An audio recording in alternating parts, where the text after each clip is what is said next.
मेरा ज्ञान आप नहीं सुन पाओगे। आपके कान फट जाएंगे, आपके दिमाग की स्नायु सिकुड़ जाएगी, मस्तिष्क पर त्योड़ी पड़ जाएगी, ज्ञान का बखेड़ा खड़ा हो जाएगा, यहां तक कि आप मेरे से झगड़ा करने लग जाओगे। एक समय की बात है, राजा वीरदेव सिंह बघेल काशी के राजा थे। राजा का महल एक सुंदर बगीचे में था।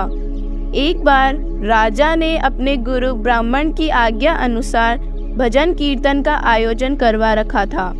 मंदिर के नजदीक की एक बगीचे में भजन कीर्तन चल रहा था। कई श्रोताओं के बीच कई ब्राह्मण अपने इष्ट देवों का जिक्र कर रहे थे। पूर्ण परमेश्वर कबीर साहिब जी भी कीर्तन में पहुंच गए। कुछ दूरी पर आसन लगाकर बैठ गए। सभी ब्राह्मण अपने इष्ट देवों की महिमा सुना रहे थे। राजा का गुरु ब्राह्मण कबीर साहिब के पास गया। हे भक्त, आप भी अपने विचार व्यक्त कीजिए, अपने इष्ट देव का गुणगान कीजिए। आप भी साधु ही लगते हो। हे महात्माओं, आपने सर्व संपन्न ज्ञान तो सुना दिया, मैं और क्या सुनाऊं? मेरा ज्ञान तो आपके ज्ञान के सामने सूर्य को दीपक दिखाने के तुल्य है। सभी ब्राह्मण तथा भक्त कबीर साहिब से ज्ञान सुनने के लिए अनुरोध करने लगे। मेरा ज्ञान आप नहीं सुन पाओगे। आपके कान फट जाएंगे, आपके दिमाग की स्नायु सिकुड़ जाएगी, मस्तिष्क पर त्योड़ी पड़ जाएगी, ज्ञान का बखेड़ा खड़ा हो जाएगा, यहां तक कि आप मेरे से झगड़ा करने लग जाओगे। भक्त जी, हम साधु संत भक्त हैं। हम कभी झगड़ा नहीं करते। हमें तो कोई गाली भी दे जाए तो हम मुस्कुराकर चल देते हैं। और आप तो साधु भक्त लगते हो। आप तो भगवान की ही महिमा सुनाओगे। हम आपसे वादा करते हैं कि आपके साथ कोई झगड़ा या विरोध नहीं करेंगे। तो ठीक है, सुनो अब मेरे इष्ट देव की महिमा। आज मैं आपके सब इष्ट देवों की उत्पत्ति बताता हूं। अधूरे ज्ञान के कारण आप इन जन्म मृत्यु में आने वाले भगवानों को सच्चा मान रहे हो। उस पूर्ण परमात्मा का लोक और वह स्वयं अविनाशी है। मैं उसी लोक से आया हूं। वह सतनाम जिससे पूर्ण मोक्ष होता है, मैं उसी का सौदा करने आया हूं। वह पूर्ण परमेश्वर तो इन तीनों लोकों से बाहर रहता है। आप सब तो भूल में पड़े हो, जबकि हमने आपके ब्रह्मा विष्णु और महेश को कई बार जन्मते और मरते देखा है। यहां तक कि इनके माता पिता ज्योति निरंजन काल और उसकी अर्धांगिनी दुर्गा भी कई बार जन्म और मर चुके हैं। इन तीनों देवों की भक्ति तो हर कोई दे रहा है, लेकिन उस चौथे पद को कोई नहीं जानता। जबकि पूर्ण मोक्ष तो इन चारों को छोड़कर पांचवें को इष्ट मानकर पूजने से होता है। यह सारा संसार तीन गुणों की भक्ति यानी ब्रह्मा विष्णु और शिव जी की भक्ति में लीन है। इससे कोई लाभ आपको नहीं मिल सकता। लाभ के लिए आपको निज नाम सतनाम का ही सहारा लेना पड़ेगा। वह सतनाम में लेकर आया हूं। अभी इन पंडित जी ने बताया कि भगवान रामचंद्र जी हमारे इष्ट देव हैं और यही सर्व के पालनहार है। लेकिन मैं इनसे पूछना चाहूंगा कि जब श्री राम जी को लंका के लिए जाना था, तो श्री राम जी को तो 3 दिन तक समुद्र से रास्ता लेने के लिए याचना करनी पड़ी। फिर उन्हें पुल बनाकर जाना पड़ा, जबकि एक अगस्त्य नाम के ऋषि जी ने इन सारे समुद्रों को एक घूंट में पीकर खाली कर दिया था। फिर इनमें तो अगस्त्य ऋषि जी बड़े हो गए, क्योंकि रामचंद्र जी यह नहीं कर पाए।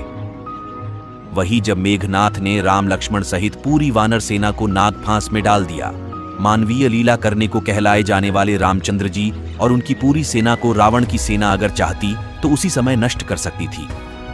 लेकिन उस समय गरुड़ जी को बुलाया गया और उन्होंने राम लक्ष्मण को बंधन मुक्त किया। भोले श्रद्धालुओं, यहां आपके रामचंद्र जी भगवान हुए या गरुड़ देवता? कबीर साहिब ने कई देर तक इस प्रकार का तत्व ज्ञान सुनाया।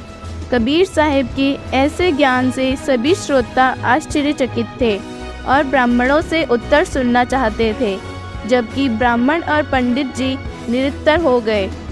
राजा वीरदेव सिंह का गुरु ब्राह्मण राजा के पास गया। राजन, एक कबीर नाम का भक्त साधु हमारे इष्ट देवताओं ब्रह्मा विष्णु महेश जी को नाशवान बताता है और कहता है कि इनका पिता तो काल है। वो कहता है कि पूर्ण परमेश्वर तो अन्य है जिसने सारी दुनिया बनाई है। मैं उसी के लोक से आया हूँ। उसने कहा है कि आपके देवताओं को आपने मंदिर में कैसे बुला लिया। वह कोई आपका नौकर थोड़ी है जिसे आपने मूर्ति में डाल दिया। यह मूर्ति भी आदमी ने बनाई और उसमें भगवान भी आदमी ने ही डाल दिया। तो भगवान कैसे हुआ? ऐसी ऐसी बेतुकी बातें बना रहा है। अच्छा, उसे यहाँ बुला कर लाओ। राजा अपने एक मंत्री को कबीर साहिब जी को बुलाने के लिए भेजता है। हे संत जी, आपको हमारे राजा ने बुलाया है। मुझे तो आपके राजा से कोई काम नहीं है। अगर उन्हें हमारी जरूरत है तो वे स्वयं आ जाएं। मैं ना ही तो कोई पंडित हूं, ना ही आपके राजा का नौकर, ना ही कोई जादू जंतर करने आया हूं और ना ही कोई देशद्रोही हूं। मुझे क्यों राजा ने बुलाया है? हम नहीं जाते। राजन, सच में ये तो कोई अभिमानी संत लगता है। सीधे मुंह बात ही नहीं करता। बोला कि मैं आपके राजा का नौकर नहीं हूं। अगर राजा को काम है तो वह स्वयं आ जाएगा। राजा ने अपनी बुद्धि से काम लिया और सोचा कि यह तो कोई परम संत लगता है, वरना संत को ऐसे राजा का बुलावा जाता है तो धन के लालच में दौड़कर आता है। अरे भाई, वह अभिमानी नहीं, सच्चा संत है। ऐसे ही संत की मुझे तलाश है। मैं स्वयं उन संत के पास जाऊंगा। राजा पैदल ही कबीर साहिब जी से मिलने पहुंचा। जब राजा कबीर साहिब के निकट सा पहुंचा तो देखा कि कबीर साहिब पृथ्वी से 1.25 हाथ ऊपर हवा में स्थित है। राजा को समझते देर नहीं लगी और जाते ही कबीर साहिब के चरणों में अपना सिर रख दिया। हे भगवान, कृपया अपने दास की कुटिया में चलिए।